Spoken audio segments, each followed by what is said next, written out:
అందరికీ నమస్కారం. అమ్మ మాట అమ్మాయి బాట ఛానల్కి స్వాగతం. కథ చెప్పుకుందామా? చిట్టి కథ. అత్యాశ. ఒకరోజు శెట్టి సంతకు బయలుదేరుతుంటే కూలి చేసుకు బ్రతికే రంగదాసు ఎదురు వచ్చాడు. ఆ రోజు శెట్టికి సంతలో చాలా లాభం వచ్చింది. రంగదాసు ఎదురుపడటం చేతనే లాభం వచ్చిందన్న సంతోషంలో శెట్టి రంగదాసుకు కొంత డబ్బిచ్చాడు. ఆ సంగతి గ్రహించి రంగదాసు రోజూ శెట్టికి ఎదురు వచ్చేవాడు. రోజూ శెట్టికి అంతో ఇంతో లాభం వచ్చేది. శెట్టి రంగదాసుకు కొంత డబ్బు ఇచ్చేవాడు. నిజంగానే తన మూలాన శెట్టి లాభపడుతున్నాడనుకుని రంగదాసుకు దురాశ పుట్టింది.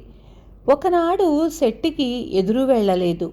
ఆ రోజే శెట్టికి లాభం రాలేదు. ఇవాళ ఎదురు రాలేదేం అని శెట్టి అడిగాడు. నా వల్ల మీరు రోజూ లాభం పొందుతున్నారు. మీ లాభంలో సగం వాటా ఇస్తానని మునసబు గారి దగ్గర ఒప్పందం చేసుకుంటేనే ఎదురు వస్తాను అన్నాడు రంగదాసు.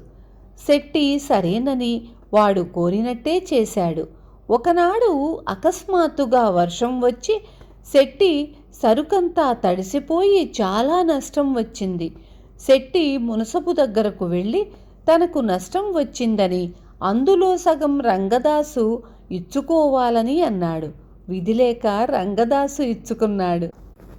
వచ్చిన దాంతో తృప్తి లేక అత్యాశకు పోతే ఉన్నది కూడా పోతుంది. రేపు మళ్ళీ మంచి కథతో మీ ముందుకొస్తాను.